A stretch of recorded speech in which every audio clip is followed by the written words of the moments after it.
बिस्मिल्लाहिर्रहमानिर्रहीम। अस्सलाम वालेकुम नादरीन, आप यूट्यूब चैनल देख रहे हैं, मैं इमरान खान हूँ। नादरीन, अवाम फैसला कर देती है और जमहूरियत में यही होता है। लेकिन दो जरगे हुए हैं, एक इस्टेब्लिशमेंट ने जरगा करवाया और उसको अस्करी जरगे का नाम भी दिया गया। बहुत थोड़ी सी तादाद में लोग वहाँ पे मौजूद थे, बिल्कुल एक अजीबोगरीब माहौल था। वहाँ पे तकारीर की गई और कोई सूबाई हुकूमत को, वफाकी हुकूमत को वो मिला जुला के ना उन्होंने एक गोल मोल किस्म का जरगा किया ताकि चीज़ों को इधर उधर किया जा सके। और वो एक सियासी जरगे का उसे नाम दिया गया कि मुख्तलिफ सियासी जमातें वगैरह सारे इसके अंदर मौजूद हैं। हत्ता कि वहाँ पे कोशिश की गई कि इमरान खान पे तनकीद की जाए, लेकिन साथ ही वहाँ पे लोग खड़े हो गए। जैसे ही इमरान खान का नाम लिया गया, उन पे तनकीद करने की कोशिश की गई, तो जरगे में मौजूद लोगों ने शदीद रद्द अमल का इजहार किया। लेकिन कम से कम खैबर पख्तूनख्वा के लोगों में इस बात की गैरत तो मौजूद है कि एक आदमी जो गुज़िश्ता 2.5 साल से जेल के अंदर है, आप उसके ऊपर उठाकर मलबा नहीं डाल सकते। तो वहाँ लोगों ने रद्द अमल दिया, जिसके बाद फिर उस बोलने वाले को खामोश होना पड़ा। अब एक जरगा जो है वो अस्करी इदारों ने करवाया और ये एक फरमाइशी जरगा था और इस जरगे का एक एलामिया भी जारी हुआ है। ये मेरे सामने पड़ा हुआ है एलामिया। इसमें 12 नुकात हैं इस जरगे के एलामिये में और कुछ भी नहीं था इसमें। यानी ये गोल मोल किस्म का जरगा था। उसमें कहते हैं जी कि वादी तीरा में अमन बहाल किया जाए और ज़मानत दी जाए अमन की। फायरिंग शेलिंग, घरों पर मार्टर हमले और क्वाड कॉप्टर गिराने जैसे वाक़यात, ड्रोन श्रोन, ये सारे बंद किए जाए और बाइज्जत वापसी को यकीनी बनाया जाए। रजिस्ट्रेशन का मामला है इसके बाद।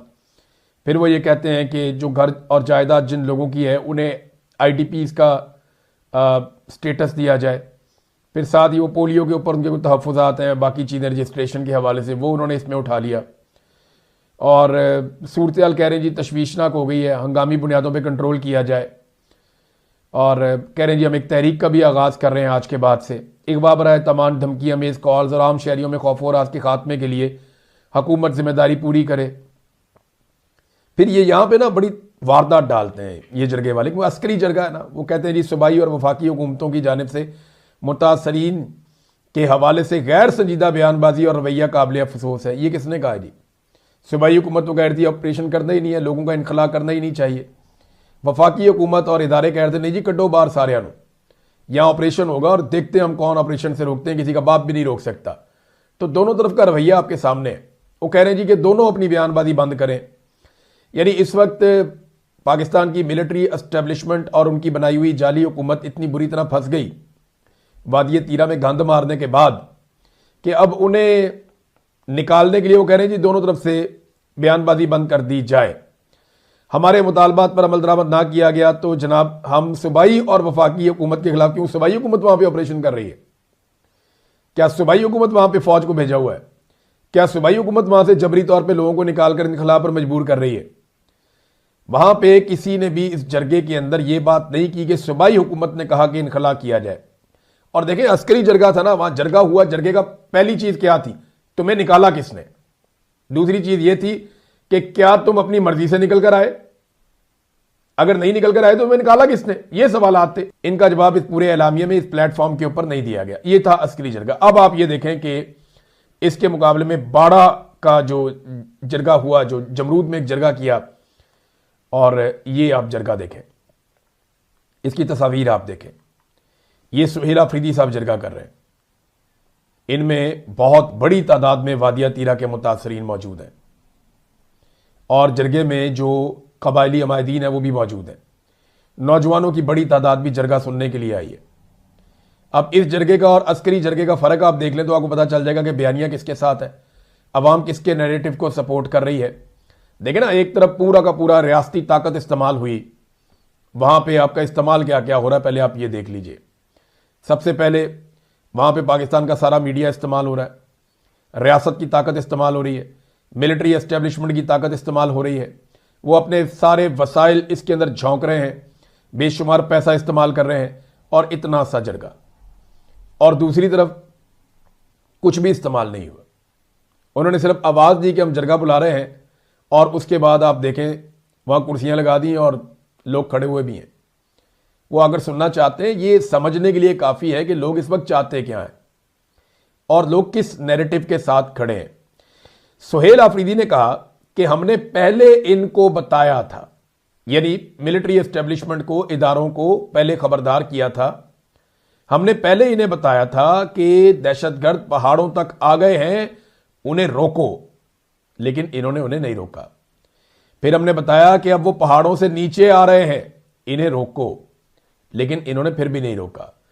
फिर जब वो हमारे घरों तक पहुंचे और रात के अंधेरों में बंदूकें लेकर हमारे घरों तक आ गए और हमसे खाना मांगा, रात को वो बंदूक के जोर पर खाना खाते थे और सुबह सिक्योरिटी फोर्सेज आती और वो ये कहती थी कि तुमने उन्हें खाना क्यों खिलाया, अगर खाना नहीं खिलाते तो वो मारते हैं और अगर खाना खिलाते हैं तो ये मारते हैं। हम जाएं कहां? यहां पर खाना खिलाने वाला सवाल नहीं है। पहला सवाल उन्होंने कहा कि ये है वो मेरे घर तक पहुंचे कैसे, वो कैसे पहुंचे मेरे घर तक? सिक्योरिटी फोर्सेज की जिम्मेदारी है कि बॉर्डर की हिफाजत करे, फिर वो मेरे घर तक कैसे पहुंचे? मेरे घर तक पहुंचने से पहले 50 से ज्यादा चेक पोस्टें, मगर वो मेरे घर तक कैसे पहुंचे? ये वो सवाल है जिसका जवाब सिक्योरिटी फोर्सेज नहीं देती। कभी बॉर्डर पे आप लोग बैठे हुए हैं, ये तो टिले मुंह से कह देते ना इमरान खान का फैसला था। इमरान खान के दौर में तो दहशतगर्द नहीं आए। अगर इमरान खान का फैसला था तो मुराद सईद जब जुलाई और अगस्त 2022 में इसकी मुखालफत कर रहा था, जब इमरान खान की हुकूमत भी नहीं थी, तो तब आपने कहना था ना कि ये इमरान खान का फैसला था। उस वक्त तो कह रहे थे नहीं जी नहीं, ऐसा कुछ नहीं हो रहा। पीपल्स पार्टी भी डिनाइल में थी, PMLN भी डिनाइल में थी, फजल रहमान साहब ANP सारे ही डिनाइल में थे, कोई बात ही नहीं सुन रहा। नहीं ऐसा हो ही कुछ नहीं रहा, तरदीदें आ रही थी। और जब दहशतगर्द आ गए तो अब कह रहे हैं जनाब इनके खिलाफ ऑपरेशन करना है, अब हमने वहां पे लड़ाई करनी है। तो पहले इस बात का तो जवाब दो कि इन्हें लाकर बसाया क्यों? देखें, बॉर्डर के ऊपर इक्का दुक्का बंदा क्रॉस करना कोई बहुत बड़ी बात नहीं है। बहुत सारे गांव ऐसे हैं कि यहां पे भी लोग रहते हैं, वहां पे भी रहते हैं, वो आपस में मिलते रहते हैं, उनकी रजिस्ट्रेशन, उनके नंबर वगैरह है। लेकिन ये नहीं हो सकता कि आप इतने बड़े पैमाने पे मुसल्ला अफराद को, ये गाड़ियों के बगैर तो नहीं आए, इनको फाटक खोल के क्रॉस करवाया गया है ना। इतनी बड़ी तादाद में लोगों को जब आप बॉर्डर क्रॉस करवाते हैं तो ये नहीं हो सकता कि आपकी नजरों से ओझल हो जाए। तो इन्हें आने किसने दिया, ये हमारे घर तक कैसे पहुंचे, ये बुनियादी सवाल है और बहुत ठीक सवाल है। फिर सवेल ने कहा जनाब पहले दहशतगर्द लाए गए और लाने के बाद फिर ड्रोन हमले और तैयारों से हमारे पर बमबारी भी की जाती है। उन्होंने कहा वादिय तीरा में हमारे ऊपर तैयारों से और ड्रोन हमलों से बमबारी हुई है। हमारे 14-14, 21-21 लोग एक एक वाकये में जाबाक हुए, उनके जनाजे उठे हैं। और जरगों की कवरेज करने वाला जो मीडिया है ना, ये जो अस्करी जरगों की कवरेज कर रहा है, इस मीडिया ने हमारे शोहदा को दहशतगर्द करार दे दिया। मीडिया हमारे मासूमों को दहशतगर्द कहता रहा। मैं गवाही देता हूं और ये सारा जरगा गवाही देता है कि वो बेगुनाह थे। इस पे लोगों ने वहां पे खड़े होकर गवाही भी दी। फिर एक बड़ा अफसोसनाक वाकया भी सुहेल आफरीदी ने सुनाया। उसने कहा एक मासूम बच्ची को शहीद किया गया और जब मेरे तीरा के अवाम ने वो मासूम बच्ची पुरअमन एहतजाज के लिए सिक्योरिटी फोर्सेज के सामने रखी, तो इन्हें सिक्योरिटी फोर्सेज ने, उन्हीं सिक्योरिटी फोर्सेज ने मेरे लोगों पर गोलियां चला दी, जिससे मेरे 5 लोग मजीद शहीद हो गए, बहुत सारे जख्मी भी हुए थे, उसमें मुझे याद है। यह सब फौजी ऑपरेशन के लिए राह हमवार करने के लिए किया जा रहा था, यह सुहेल आफरीदी ने बताया।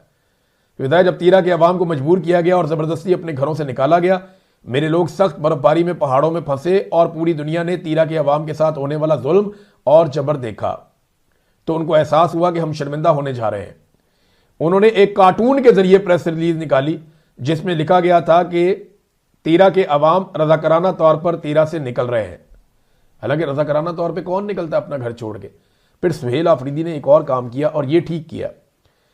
सुहेल आफरीदी ने अपने लोगों से पूछा वहां पे कि आप तीरा से निकाले गए, आप अपनी मर्जी से आए? अगर आप अपनी मर्जी से आए तो फिर आप बताएं, और जिन लोगों को जबरी तौर पे निकाला गया तीरा से, जरा वो हाथ खड़ा करें। सारे पंडाल ने हाथ खड़े कर दिए। लोगों ने हाथ खड़े करके बताया कि हमें जबरी तौर पे तीरा से निकाला गया, हम अपने घर छोड़कर नहीं आना चाहते थे। तो जबरी तौर पर किसने निकाला, किसने निकलने पर मजबूर किया, यह सवाल मौजूद रहेगा। लेकिन ये चंद चीजें मैं आपके सामने रख देता हूं। एक और बात उन्होंने की, कहते हैं अपने लोगों के लिए आपने 4 अरब रुपए क्यों रिलीज किए? इससे पहले जो ऑपरेशन हुए उनमें मेरे कबायलियों के साथ वादा किया गया था कि जिनके घर तबाह होंगे उनको 4 लाख रुपए दिए जाएंगे। वो 4 लाख रुपए वफाकी हुकूमत ने आपको नहीं दिए। ये अपनी बीवियों बेटियों के लिए 4-4 लाख रुपए का एक परस खरीदते हैं, एक सैंडल खरीदते हैं, और मेरे केपी का पख्तून अपनी जिंदगी की तमाम जमा पूंजी अपने घर पर लगाता है, अपने लिए छत बनाता है और आप उसके लिए बेगैरतों की तरह 4 लाख रुपए देते हैं। शर्म आनी चाहिए बेगैरतों।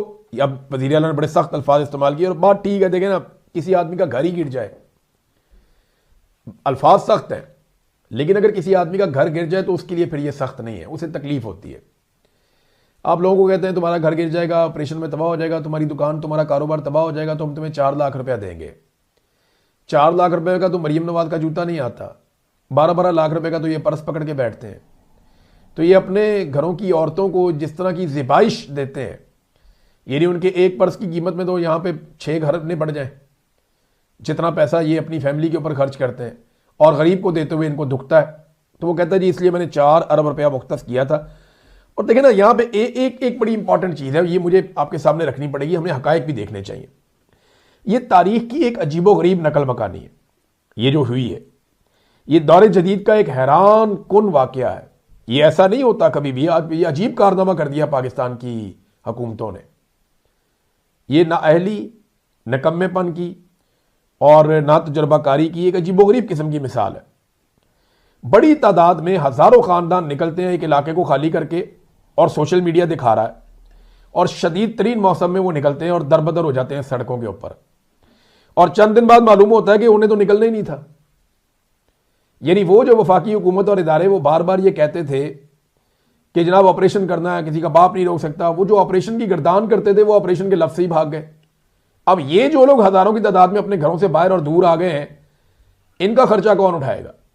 ये वापस जाएंगे तो अपने घरों में कैसे सेटल होंगे? इनका नुकसान कौन पूरा करेगा?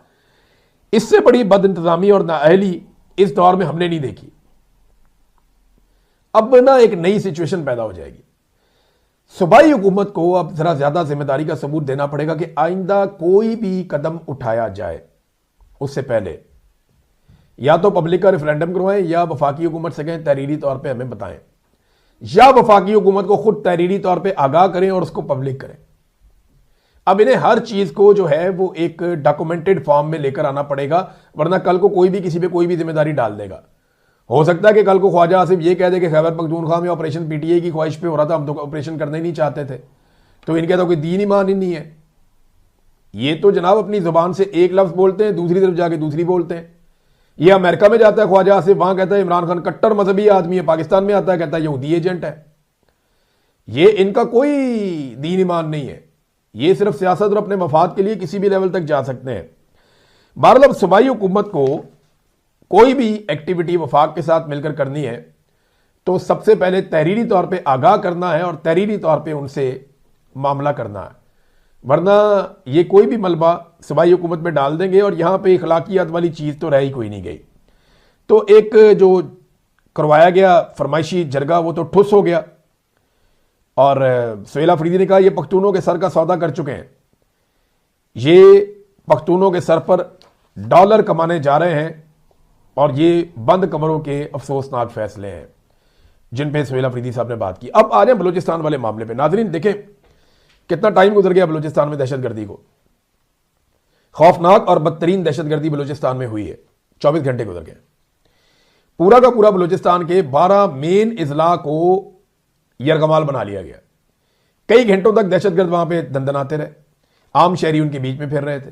कभी वो अस्पताल की तरफ जाते थे, कभी वो जेल की तरफ जाते थे, कभी वो किसी को अगवा कर लेते थे, कभी वो किसी बंदे को मार देते थे, कभी वो उस बंदे के घर वालों को मार देते थे, कभी वो बैंक लूट लेते थे, धमाका से उड़ा देते थे बैंक को, उनके दरवाजों को, उनकी चीज़ों को। और लोग उनके साथ थे वहां पे बहुत बड़ी तादाद में, पाकिस्तानी बलूचिस्तान के लोग उनसे डर नहीं रहे थे। ये बहुत अजीब बात है। मैं बार बार ये बात इसलिए कर रहा हूं कि मुझे ये मनाजिर देखकर तकलीफ हुई कि पाकिस्तान की रियासत ने क्या से क्या कर दिया।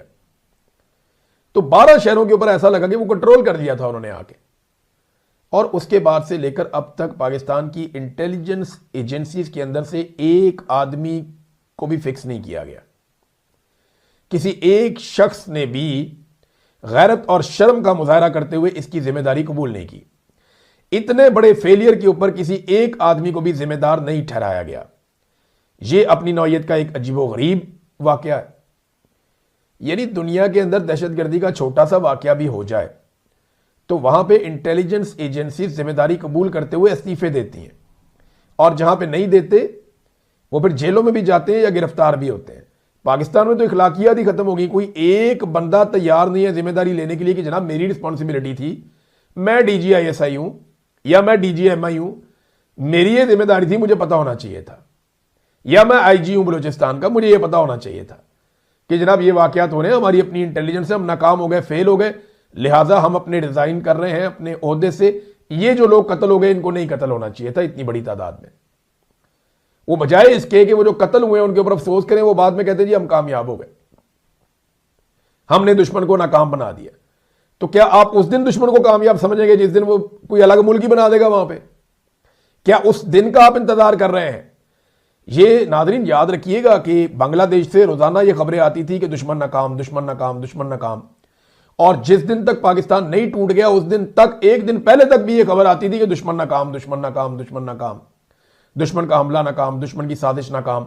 ये बांग्लादेश में आखिरी दिन तक ये खबर आती थी, और फिर खबर आती है कि बांग्लादेश अलग हो गया, एक नया मुल्क बन गया। तो क्या आप इंतजार कर रहे हैं कि बलूचिस्तान खुदा ना खास्ता टूट जाए? होगा तो नहीं इंशाल्लाह ये, लेकिन क्या आप इतने बड़े साने का इंतजार कर रहे हैं कि आप कहते हैं ये वाकया भी नाकाम, ये वाकया भी नाकाम? उन्होंने जो करना है वो आगे कर गए, आपने उनको मार दिया, उन्होंने आपको मार दिया, बात खत्म। दहशतगर्दी तो हो गई ना। अब बैनुल अक़वामी सतह पे कोई आदमी पाकिस्तान में आगे सरमायाकारी क्यों करेगा? उसको पता है यहां 12-12 शहरों में एक साथ अटैक हो जाता है, इनकी रियासत के अंदर यहां पे रेटी नहीं बनती, कई कई घंटे लोग दंदनाते रहते हैं, वो मनाजिर पूरी दुनिया आप देख रही है। अच्छा, यहां एक और काम किया, अभी तक किसी ने जिम्मेदारी कबूल नहीं किया, आप अंदाजा करें पाकिस्तान में, और ये जिम्मेदारी कबूल करना मिलिट्री एस्टेब्लिशमेंट के लोगों की जिम्मेदारी है। उन्होंने जिम्मेदारी कबूल करनी कि हम इसके लिए रिस्पॉन्सिबल हैं, माफी चाहते हैं और हम रिजाइन करते हैं, लेकिन नहीं, कोई नहीं करेगा, या किया भी किसी ने नहीं। मोहसिन नकवी ने एक अजीबोगरीब काम कर दिया, और सरफराज बुगटी इस पर खुश हो रहा है, उसको इस पर रिजाइन करना चाहिए, उसको इसके ऊपर सरफराज बुगटी को माइंड करना चाहिए।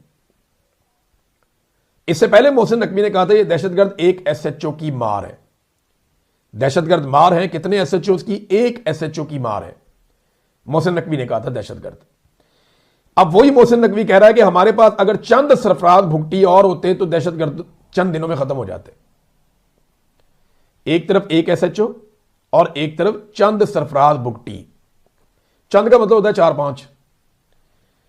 तो इसका मतलब है कि सरफराज भुगटी की जो औकात है वो मोहसिन नकवी या आर्मी चीफ के फेवरेट आदमी मोहसिन नकवी सरफराज भुगटी को उनकी औकात बता रहे हैं कि सरफराज एक SHO is equal to 4-5 Sarfaraz भुगटी। यानी एक सूबे के वजीर आला की औकात यह है कि उस जैसे 4-5 हो तो एक SHO बनता है। देखिए ना, पहले वो कह रहा था कि एक SHO दहशतगर्दी खत्म, एक SHO की बात है सारे दहशतगर्द, और आज वो कह रहा है कि चंद सरफराज भुगटी होते तो दहशतगर्दी खत्म होती। यानी अकेले से काम नहीं चल रहा, यानी सरफराज भुगटी इतना गया गुजरा। जब आप अवामी मुंतखब नुमाइंदा नहीं लेकर आएंगे ना तो उसकी यही औकात होती है, जो भी कहें उसे सुनना पड़ता है। और बजाय इसके कि ये पाकिस्तान के अंदर सूरत हाल को बेहतर करें, ये हर दिन उल्टी तरफ जा रहे हैं। जब दहशतगर्दों से लड़ने का टाइम है, PTI से लड़ रहे हैं। अब सिंध में और पंजाब में बदतरीन क्रैकडाउन शुरू कर दिया गया, हर तरफ गिरफ्तारियां हो रही हैं, चादर और चार दीवारी का तकद्दुस पामाल हो रहा है। क्यों? क्योंकि 8 फरवरी को हुकूमत को खतरा है कि पाकिस्तान तहरीक इंसाफ को बड़ी रैलियां निकाल देगी, पाकिस्तान तहरीक इंसाफ को पहिया जाम हड़ताल करवा देगी, और उसकी वजह से एक मोमेंटम बन जाएगा और ये पाकिस्तान बंद करने के काबिल ना हो जाएगी। तो इसलिए सिंध और पंजाब में क्रैकडाउन का आगाज कर दिया गया है। और एक और चीज़ जो पंजाब में खास तौर पे हो रही है लाहौर में, कि इमरान खान के नाम और तस्वीर वाली जो पतंगे हैं उन पे बहुत तवज्जो दी जा रही है कि ढूंढो, पता करो किधर है। और पुलिस ने बड़ी रेडें कर दी है ये पकड़ने के लिए, और जो जो लोग ये पतंगे बना रहे हैं, मेरी इत्तला के मुताबिक बहुत सारी जगहों पे इमरान खान की तस्वीरों वाली और कैदी नंबर 804 वाली और पाकिस्तान तहरीक इंसाफ के झंडे के रंग वाली जो पतंगे हैं वो तैयार की जा रही हैं। ये जो पतंगे तैयार की जा रही है ना, ये बड़े पैमाने पर तैयार हो रही है, मुख्तलिफ जगहों पर तैयार हो रही हैं, और पुलिस बेचारी सूह लगाती फिरती है। ये लोगों को डिस्ट्रीब्यूट की जाएंगी, उन्हें दी जाएंगी कि जनाब आप इनको उड़ाएं, इन पतंगों को। लोग बड़े शौक से उड़ाएंगे। और एक और चीज़ है, इनकी डिमांड भी बहुत है, इन पतंगों की डिमांड। अब लाहौर में आपको पता है इमरान खान का फोटो, इमरान खान का झंडा, इमरान खान की वैसे ही बहुत डिमांड है। तो ये बसंत बड़ी महंगी पड़ जाएगी मौजूदा रजीम को। अच्छा, अगर ये पतंगे अलग अलग उड़ाएंगे ना, यानी अभी कोई उड़ा रहा है, घंटे बाद कोई उड़ा, 2 घंटे बाद कोई और कहीं से, तो फिर पुलिस कंट्रोल कर देगी। लेकिन अगर पाकिस्तान तहरीक इंसाफ एक टाइम रख लेती है ना कि इतने बजे हमने सब ने मिलकर एक साथ ये वाली पतंगे उड़ानी है, तो जब ये हजारों की तादाद में, लाखों की तादाद में पतंगे हवा में आएंगी ना, फिर नहीं हो सकता। फिर पुलिस बेबस हो जाएगी, हर तरफ उन्हें यही नजर आएगा किस छत पे चढ़ेंगे, कहां पे जाएंगे। फिर नहीं कर पाएंगे। पाकिस्तान तहरीक इंसाफ को हर इलाके के हवाले से और हवा चलने के हवाले से वेदर रिपोर्ट मिल जाती है आजकल कि हवा किस वक्त चलेगी। हवा 3 बजे चलेगी, 2 बजे चलेगी, 1 बजे चलेगी। वो जिस वक्त हवा अच्छी चले उस वक्त का टाइम रख सकती है पाकिस्तान तहरीक इंसाफ, और सबको यह कहा जा सकता है कि एग्जैक्टली उस टाइम पे सारे के सारे लोग वो पाकिस्तान तहरीक इंसाफ वाली जो पतंगे हैं वो उड़ाएं। इससे इंपैक्ट भी बहुत बड़ा आएगा। बहरहाल देखते हैं क्या होता है, लेकिन 8 फरवरी पे एहतजाज करना बड़ा जरूरी है, क्योंकि देखिए बहुत जुल्म हुआ था, हम सबके मैंडेट के ऊपर डाका डाला गया था, एक एक पाकिस्तानी की तौहीन की गई थी। 8 फरवरी को बदतरीन धांधली और बेईमानी के बावजूद ये जो हुक्मरान इत्तेहाद है ना, इन्हें 169 सीटें मिली थी, 169। और आज काजी फायद ईसा की मेहरबानी से और इस जैसे दीगर जजों की मेहरबानी से और एस्टेब्लिशमेंट की हटदर्मी की वजह से ये सीटें बढ़ती बढ़ती 237 कर दी गई हैं। अंदाजा करें आप पाकिस्तान में कैसा जुल्म हो रहा है।